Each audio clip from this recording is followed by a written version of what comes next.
Hey everyone, welcome back और स्वागत है आप सभी लोगों का फिर से इस दूसरी वीडियो में। और पहली वाली वीडियो जो कि मैम ने आपको आंसर की उसमें बताई थी, तो अब दूसरी वाली वीडियो है यहाँ से सामान्य अध्ययन को लेकर के। यहाँ से हम शुरू कर रहे हैं क्वेश्चन नंबर 21 से, और जो हमारे पास सेट है वो है सेट ए।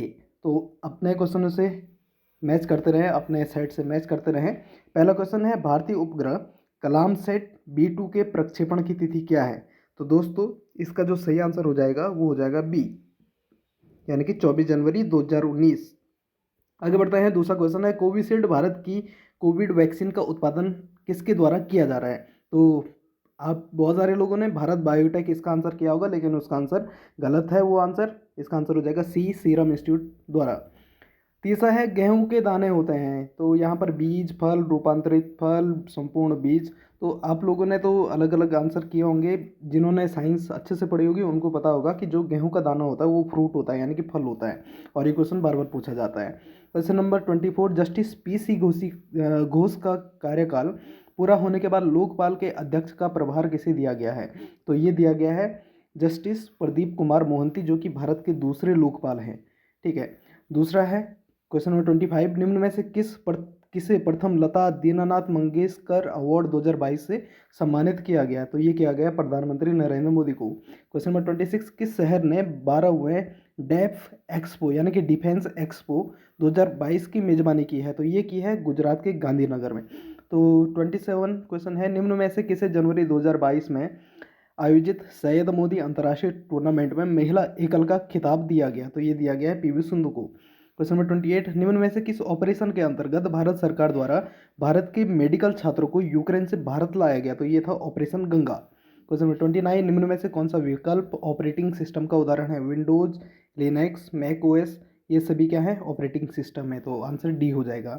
1 टेराबाइट में शामिल होता है, 1 टेराबाइट होता है यानी कि 1 TB इक्वल टू 1024 GB। तो इसका आंसर हो जाएगा ए, 1024 GB। क्वेश्चन नंबर 31, ईमेल के माध्यम से भेजे जाने वाले अवांछित वाणिज्यिक संदेशों को क्या कहा जाता है? तो इनको कहा जाता है स्पैम। क्वेश्चन नंबर 32, भारत का ID अधिनियम किस वर्ष अस्तित्व में आया था? तो ये आया था 2000 में। तो 32वें का आंसर हो जाएगा बी।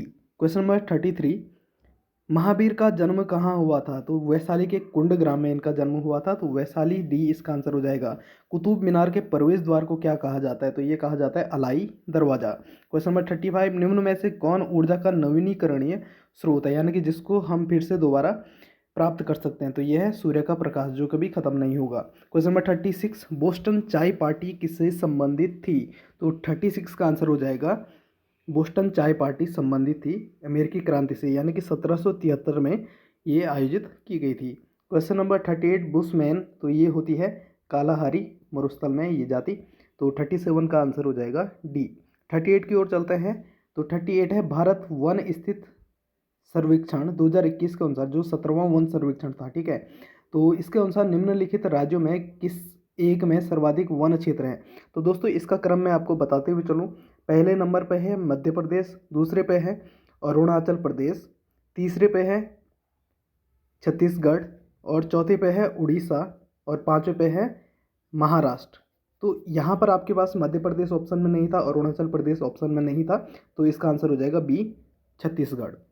क्वेश्चन नंबर 39, मीटियोर अभियान निम्न में से किससे संबंधित था? तो दोस्तों ये संबंधित था दक्षिणी अटलांटिक महासागर से संबंधित। तो इसका आंसर हो जाएगा डी। क्वेश्चन नंबर 40, शिव समुद्रम जलप्रपात निम्न में से किस पर स्थित है? तो ये है कावेरी नदी पर। 40 का आंसर हो जाएगा सी, कावेरी। क्वेश्चन नंबर 41, निम्न में से कौन लोकसभा का प्रथम अध्यक्ष था? तो ये थे GV मावलंकर। क्वेश्चन नंबर 42, भारतीय संविधान के किस अनुच्छेद में अस्पृश्यता का उन्मूलन किया गया? तो अनुच्छेद 17। शहरी स्थानीय स्वशासन से संबंधित 74वें संवैधानिक संशोधन, तो ये हुआ था PV नरसिम्हा राव के कार्यकाल में, यानी कि वो प्रधानमंत्री उस समय थे। क्वेश्चन नंबर 44, अब तक सर्वोच्च न्यायालय के कितने न्यायाधीश महाभियोग की प्रक्रिया द्वारा पदच्युत किए गए हैं? आर्टिकल 24 पैरा 4 के अनुसार कोई भी अभी तक पद से नहीं हटाए गए हैं। क्वेश्चन नंबर 45, आर्थिक सर्वेक्षण 2021-22 जो कि मैंने अपने करंट अफेयर की सीरीज में भी कराया था, तो इसका आंसर हो जाएगा सी, यूएसए। क्वेश्चन नंबर 46, निम्न में कौन सा भारत सरकार की काश्तकारी व्यवस्था में सुधार का अंग नहीं है? तो ये है लगान का नियमन। क्वेश्चन नंबर 47, किन दो बैंकों का हाल ही में पीएनबी में विलय किया गया है? तो ये है, इसका आंसर हो जाएगा 47 का, ये हो जाएगा B, Oriental Bank of Commerce and United Bank of India. ये दोनों बैंक पीएनबी में विलय किए गए हैं। 48 है, निम्न में से कौन सी भारत में संघीय वित्त की समस्या नहीं है? तो इसका कंफर्म आंसर मुझे पता नहीं है, लेकिन मेरे हिसाब से इसका आंसर डी हो जाएगा, वित्त आयोग का बढ़ता हुआ महत्व। क्वेश्चन नंबर 49, उस एकमात्र विदेशी शक्ति का नाम बताइए जिसने सन 1857 के विद्रोह में अंग्रेजों का साथ दिया था, या विद्रोह को दबाने के लिए अंग्रेजों का साथ दिया था। तो इसका आंसर मुझे एग्जैक्ट पता नहीं है, तो इसका आंसर आप लोग कमेंट बॉक्स में दें। क्वेश्चन नंबर 50, यदि यहाँ पर दिया गया है कि यदि प्लस इक्वल टू मल्टीप्लाई, आपको ढंग से नहीं दिख रहा होगा, plus equal to multiply equal to minus, divide equal to plus, और माइनस इक्वल टू डिवाइड, तो यहाँ पर इसका आंसर क्या हो जाएगा? 175 minus 25 minus 5 plus 20 into 3 plus 10। तो इसका जो सही आंसर हो जाएगा वो हो जाएगा ए। क्वेश्चन नंबर 51, तो यहाँ पर क्या करना था आपको? ऊपर का 3 इंटू 4 12 होता है, 5 इंटू 10 5 इंटू 2 10 होता है, तो इनको मिला करके 22 हो रहा है। यहाँ पर दूसरे में भी वैसे 5 इंटू 5 25 और 8 इंटू 3 24, तो दोनों को मिला करके 49। तीसरे में आपका 7 इंटू 4 28 और 9 इंटू 5 45, तो उसका जो सही आंसर बन रहा है, ये बन रहा है 51 का, हो जाएगा बी, यानी कि 73। आगे बढ़ते हैं। एक कार दो स्टेशनों के बीच 40 किलोमीटर 60 किलोमीटर प्रति घंटे की औसत चाल से और 90 किलोमीटर प्रति घंटे की औसत चाल से वापस आती है। 60 से जाती है और 90 से वापस आती है, तो यात्रा के दौरान औसत चाल क्या होगी? तो मुझे पता है आप लोगों ने क्या किया होगा, 60 और 90/2, तो 150/2, आपका आंसर सीधे यहाँ पर 75 आया होगा, जो कि आपका आंसर हो जाएगा गलत है। 75 वाला आंसर बिल्कुल गलत हो जाएगा। इसका जो सही आंसर हो जाएगा वो हो जाएगा सी। अब किस तरीके से सी होता है? इसका फॉर्मूला होता है 2 × x y, ठीक है, या इसे हम सीधे लिख सकते हैं 2xy upon x plus y। तो 2xy यानी कि 2 × 60 × 90 अपॉन x प्लस वाई, कितना हो रहा है? 90 प्लस 60, 150, जीरो से जीरो कटा, ठीक है। अब देखो 3 × 3 9, 3 × 5, और यहाँ पर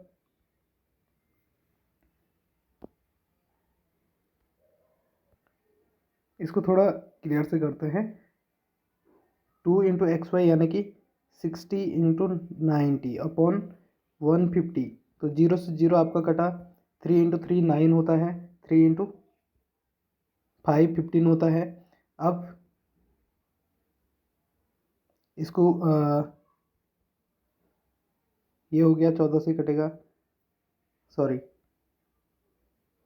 12 बार 5 से कटेगा, 12 पंजे 60 होता है, और 12 36, ये हो जाएगा 12 गुणा के 3 गुणा के 2 बराबर 72, तो इसका आंसर हो जाएगा 72, ठीक है। तो इसका आंसर हो जाएगा 72, ना कि 75, तो इसका आंसर सी हो जाएगा। नेक्स्ट है, इसने यहाँ पर लिखा है डी ए और सी से लंबा है, यानी कि डी ए और सी से लंबा है, बी ई से छोटा है लेकिन डी से लंबा है, तो बी जो हो जाएगा वो ई से छोटा है लेकिन डी से लंबा है, ठीक है। अब इसने पूछा इनमें सबसे लंबा कौन है, तो इसमें सबसे लंबा ई हो जाएगा, तो आंसर आपका डी हो जाएगा। क्वेश्चन नंबर 54, अब ये क्या बता रहा है कि एक दर्पण आपने यहाँ पर रखा है और यहाँ पर आपने कोई घड़ी रखी है, तो ये होता है आपका 6, ये होता है आपका 7, ये होता है आपका 8। इसको थोड़ा ढंग से बनाते हैं। कोई घड़ी आपने दर्पण के इधर रखी है, तो यहाँ पर आपका क्या है, ये होता है 6, ये होता है 7, ये होता है 8, और ये होता है 9, ठीक है। अब यहाँ पर इसने बोला है कि यहाँ पर जो समय है वो क्या है, 8:30, ठीक है। इस तरीके से यहाँ पर 8 और 9 के बीच में यहाँ पर सुई है, लेकिन जब आप यहाँ पर दर्पण में देखते हो तो यहाँ पर ये सुई आपको कहाँ पर मिलेगी, ये हो गया 3, ये हो गया यहाँ पर 4, 5 और 6, ये 3 और 4 के बीच में सुई रहेगी। और जो मिनट की सुई रहेगी ये तो 6 पर ही रहेगी, लेकिन जो घंटे की सुई है वो 3 और 4 के बीच में रहेगी, यानी कि टाइम जो होगा वो 3.5 होगा। तो इसका आंसर हो जाएगा बी। आगे बढ़ते हैं। इसने यहाँ पर क्या कहा है कि कौन सा आरेख तरल पिज़्ज़ा और दूध के संबंध में सर्वोत्तम रूप से दर्शाता है। तो देखो, जो दूध होता है वो क्या आता है, तरल के अंतर्गत आता है, और पिज़्ज़ा तरल नहीं होता है, तो इनको अलग अलग कर सकते हैं। तो इसका आंसर हो जाएगा डी, यानी कि चौथा इसका आंसर सही हो जाएगा। गायों और मुर्गियों के एक समूह में पैरों की संख्या, तो इसका जो सही आंसर हो जाएगा दोस्तों ये हो जाएगा, गायों और मुर्गियों की संख्या में इसका जो सही आंसर हो जाएगा वो हो जाएगा बी 7। तो यहाँ पर त्रिभुजों की संख्या है 32, आप इसको गिन लेना। जो 58 वाला जो क्वेश्चन है इसका सही आंसर हो जाएगा डी, दक्षिण पश्चिम। आप सभी लोगों ने सही से किया होगा। नेक्स्ट है यहाँ पर, मानव नेत्र किसी वस्तु का प्रतिबिंब कहाँ पर बनाता है, कॉर्निया पर, यानी कि दृष्टि पटल पर। 60 क्वेश्चन है। यहाँ पर 1 1 + 2 3, 3 + 2 5, 5 + 2 7, 7 + 2 क्या हो गया है 9। दूसरा है 2 दूना 4, 4 दूना 8, 8 दूना 16, 16 दूना 32, 9/32। तो इसका आंसर ए हो जाएगा। तो ये था आपका रीजनिंग का और जीएस वाला पार्ट। अब इसके बाद हम आपके लिए उत्तराखंड वाला पार्ट लेके आते हैं। यदि आप लोगों का सही से इस पर कमेंट आते हैं कि उत्तराखंड वाला पार्ट आप लोग के लिए लाया जाए। तो मिलते हैं नेक्स्ट वीडियो में। See you soon, good luck, bye bye.